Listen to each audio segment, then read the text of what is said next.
Hey, folks, and welcome back to another episode of Reaction Bite Radio with your host, Kevin Postwaite, and your co host, Julie Price. And we're here today with Ken Hackworth, the current president of West Virginia Bass Nation. And Ken is the outgoing president. His term ends at the end of this year. But we wanted to bring Ken on to talk about his time with Bass Nation, some of the things he's accomplished, and maybe some of the things that he wish he was able to get accomplished, but maybe didn't quite get accomplished, and what he hopes to do in the future, and what he believes the landscape looks like for Bass Nation moving forward. So, Ken, welcome aboard. We appreciate you joining us today. Thank you, Kevin. Hello, Julie, and congratulations on your new podcast. Thank you.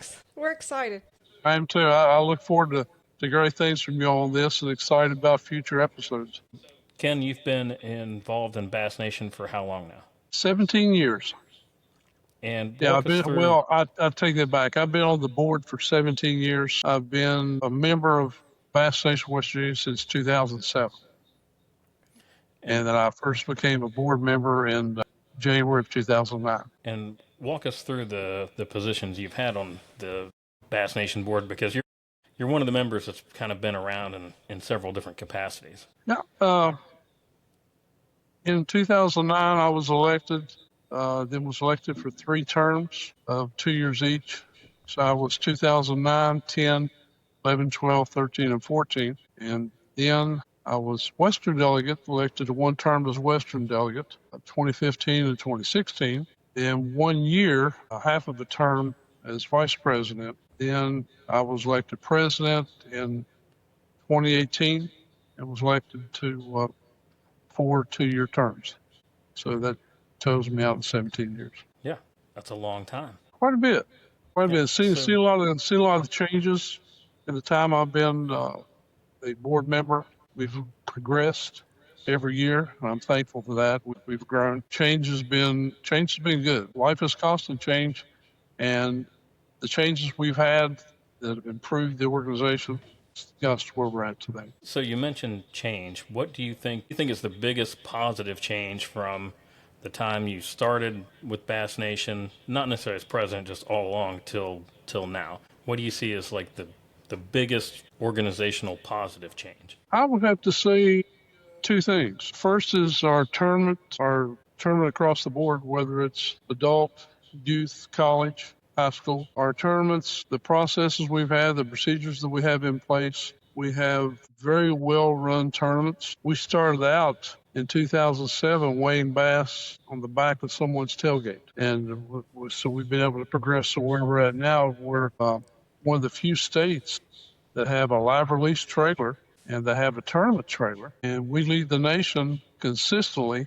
in our live release rate. And that's something good to say about our members, that they care about the quality of the fishery in West Virginia and to want to continue. Yeah, another thing I would say was our youth program. When I became youth director, we had a youth director that I replaced. This was after the split in 2006, when the Federation and Bass Nation had a split.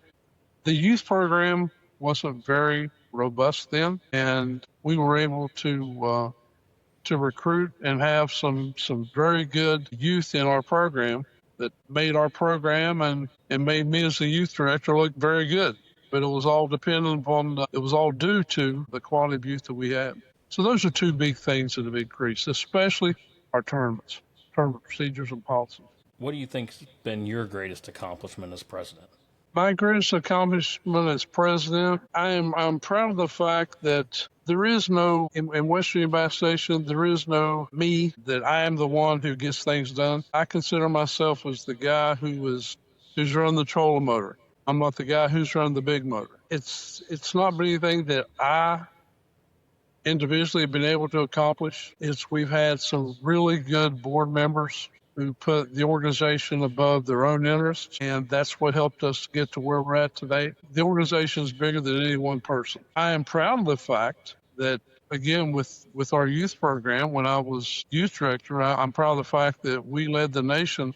We're having 5 divisional champions and a junior world champion during the 6 years I was youth director. We led the nation on that. They got us on the map with BASS more so than other organizations. We've had a robust conservation program in West Virginia. We've made a difference. We've advocated not just for our members, but we've advocated for all anglers in West Virginia.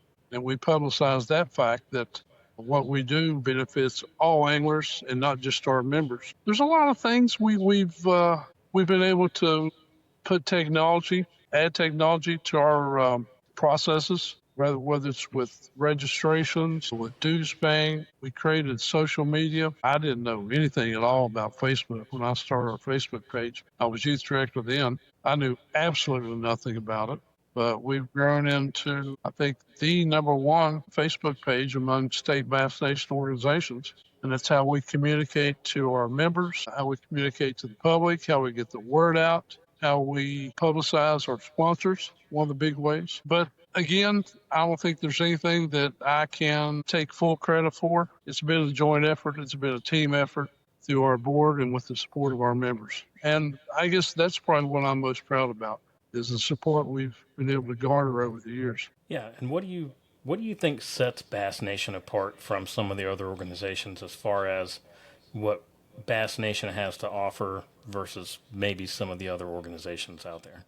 We advertise, and I say this a lot, that we don't just look for members. We look for ethical anglers. I think that's one thing that sets us apart is the standards that we hold ourselves to. The thing that, as far as tournament competition that sets us apart, is our members have the opportunity through our organization to advance past the state level, whether that's our Team Trail Series teams who advance to the Bassmaster Team Championship, or through our members, our club members who qualify for the state championship, compete in the state championship, and then go on to compete at the regional or national championship level as Julie did. Those are things that set us apart from all the organizations in this state. There may be some who are part of the Bassmaster Team Championship Trail, but as far as being able to advance past the state level in state competition between states at regionals or divisionals, we're the ones. So that's what sets us apart. Also, when we do have our members that advance past the state level, we do supplement them funds to help them compete at those locales. Whether it's the Bassmaster Team Championship, they get a supplement funds for that. Whether it's the state team, as Joy has been on, you get supplements for that. We supplement for travel fuel. If you're a boater, boat fuel, lodging, we try to take care of things as best we can. So those are the things that set us apart from other organizations. And we are one of the few bass fishing organizations that do conservation projects and are involved in conservation. And thankfully, I'm very happy to say that a lot of that has led us to the relationship we have with the West Virginia DNR, and myself and our current Vice President, Randy Helpham, have been privy to meetings with West Virginia DNR leadership, not to advance our interests, but to advance the interests of all anglers in West Virginia. We're really, really happy about that and proud of that we've been able to accomplish that. Well, that's all good stuff, and we appreciate that very much, and I think the anglers around appreciate it. And I can tell you from experience, you didn't get elected as many times as you did if people didn't appreciate it. So that's, everybody is very thankful for everything you've done for the sport of bass fishing in West Virginia, and it goes without saying that, you've kind of made your mark in the sport of bass fishing here with being a strong leader in the field. And I know that we all went down and spoke a meeting here, a couple of years ago, I think, about tournament fishing and really taking up for the anglers tournament fishing. And that was actually well received. I think some change came out of that, didn't it, Ken? It really did. Thankfully, we were able to communicate effectively with their leadership and tell them the challenges that we face with some of the directives that they put forth, and it was well received. Again, we went at it with the backing of our members, but we gave the DNR what we considered was our truths concerning the issues, and they saw, they changed, they modified their plans, and that's the benefit of all of us. And it was under many different facets of that. We showed where it would hurt economically and where there was some overreach on their part, but it's been able to foster a better relationship we have with them. It opened up the lines of communication, and it won't stop with me. It will continue on through our incoming president, Lau Acker.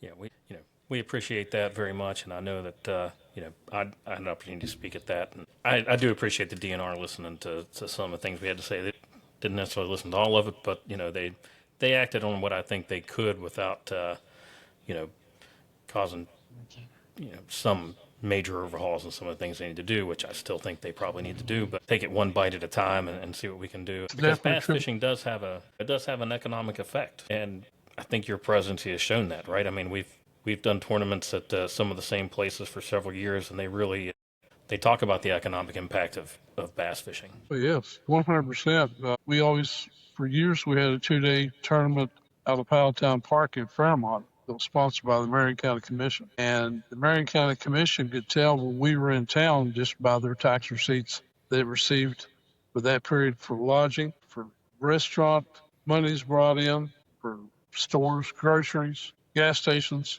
They could always tell when we came in. And locations want us to be there because we can guarantee them that, hey, we're bringing this amount of people.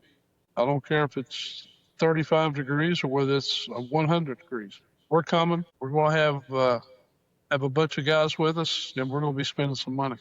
So they see that, and that's a twofold. It helps them and it helps us. Julie, you got any questions for Ken? What's next? What are you going to do? Are you still going to fish? Are you going to go enjoy traveling? What's up? Well, thank you for asking that. I would tell anybody that if you want to fish the least amount in your life, be in a leadership position with a bass fishing organization. I hope, and it's my plan to be able to fish more. The reason as I've been president, I have fished less. There's a lot that goes on in the background that the general membership that competes don't always see or realize, but there's a lot of preparation, a lot of planning goes into one single term. And there's a lot of things that you have to think about, a lot of things you have to plan about, a lot of things you have to have contingencies for. If you don't, you open yourself up to failure. So we've had some great guys in our organization who take their positions seriously and are trustworthy with it and want the best product for our members that they can have. So I really look forward to fishing more. My wife and I do like to travel. We travel quite a bit. I'm also involved as a certified hunter education instructor for the West Virginia DNR. So I'm involved with that also. I just took that up since I retired from my real job 2 years ago. So I'm enjoying that. We like to play with the dogs, exercise our dogs, travel, and hopefully I'll get to bass fish more. All right, one more question that everybody that comes on our show is going to face. If you had to pick one lure to fish with for the rest of your life, one lure and one color, what would it be? It will be a 4-inch plastic worm, black and chartreuse color. Okay. That would be There it. you go. Yeah, and I've got away from fishing that. I used to love to fish. I used to order 100 packs of Bass Pro Shop squirm worm back in the day, and I would go through them. But that would be my number one color. I also like motor oil, which pumpkin color. When I switched over from using squirm worms years ago to Zoom dead ringers, so I would stick with one of those. As far as having fun though, you can't be top water. I mean, I can't do it. if I could just throw and catch fish on a Zara spook, that would complete me. I love to catch top water, but as far as being able to catch under any conditions, depending on what depth, what speed, what kind of weight, or how fast it drops, how it floats, I would go with a 4-inch plastic worm. Okay. That's my go-to. All right, I should be writing Nice. these down so when I can't catch a fish, I can be like, hey, Well, that's it. but then again, Julie, I don't see very many people get scared when they see me show up for a tournament. I know the feeling. I know the feeling. Well, the other thing is, I tell people all the time, if you've fished in the Mid-Ohio Valley, especially West Virginia, lower part of Ohio, Great Lakes don't count, you earn every fish you catch Well, you can, because they are not easy to catch. We go down south and fish, and even when we go to the regionals and other places, and it's just so much easier to catch fish there, and it's so much easier to pattern. I know. Sometimes we have trouble, but it's not like here. I mean, you catch a 5-pounder there on a pretty regular basis. Here, it's maybe once a year. or But you know twice. exactly what you're saying is why West Virginians usually excel past the state level because our guys are used to having tough conditions. You know, we get happy when we get a keeper. Well, down south, I mean, these guys don't get happy unless it's a 4 pounder. So that's why that we've had guys. You know, we've had Will Deefram, who's been our state champion twice and went to Bassmaster Classic. We've had Mr. Robert Fleshman, who is the most senior We need to competitor get him on ever the at show. a level past the state. We've got Wyatt Gabehart, who came through our high school program, who competes for Lander University, got a scholarship for there. We've had Logan Powell, who graduated from United States Military Academy at West Point, who came through our youth program. The adversity sometimes that we face as anglers in West Virginia strengthens us and makes us better, I think, in all facets, not just bass fishing past our level, but I think it helps us. It gives us a can-do attitude that, you know, we're going to get it done. Yeah, makes us mentally tough. I Yeah. don't know. I would like to stop facing some adversity. Yeah. I would like to stop the struggle. I want off that struggle bus. Yeah, just catch them. 4-inch plastic worm, Julia. There you go. I don't know. I'm kind of stuck on the jig. Yeah, she is stuck on the jig. Well, But I mean, that's what they do. I mean, man, jig is good for everything. You know, the way you can. Unless there's a lot of wood around. or grass, depending. Or grass. Wisconsin. Oh. But yeah, no, we appreciate it. And the other thing, the one thing I talked to Lyle, the incoming president, about that I want to talk to you about that Okay. really surprised me, having gone to Wisconsin with Julie and sat through some of the meetings, is how busy it is during those championships or regionals for the presidents. I mean, that stuff that's a lot of work. If you do it right, especially it is. You know, when you take on a leadership position as you yourself as a secretary treasurer, it should never ever be about you as a person. It should always be about what can I do to help my members be the best they can be, to give them the best product, make everything as efficient for them as what I can, and give them the best experience. People have a choice of who they're going to fish with. And if we don't care about our members and try to give them a good experience, they're going to go elsewhere. If we don't have a good product to give them, if we don't have a good product or a good image or name to give our sponsors, they're going to go elsewhere. So if you take on the responsibility to do your job, you should do your job best you can do. I agree. And like I say, always remember who you have behind you, and that it's not you. You're not out there to make a name for yourself. You're out there to better the organization. And as long as you keep that in mind, that you're working for something higher or something better than just yourself, then I think you do the best job you can. And to do the president's job, to do the Western delegate's job, do the Southeastern delegate's job, the Northern, do all the jobs we have, the general delegate, the people that take those positions know that they are beholden to our members to do the best they can do. Well said. Spoken like a president in a leadership position for 17 years. So, Ken, we appreciate it very much. Thanks for coming on the show. Congratulations on your retirement, and hope to see you at Monday night at the ramp there in Ravenswood for Monday Night Bass. I'm going to plug them again because they're a lot of fun. It's a lot of fun to fish. So join us, every Monday evening come springtime through the summer, and we'll catch some fish and have some fun. Kevin, I look forward to it. And again, congratulations to you and Julie on the start of this podcast. I think it's awesome. And the best of luck to you. And I've already subscribed, and I'll be watching it, and I'll be looking forward to everything on it. And again, we'll see you soon, and stay warm, and hope spring comes early.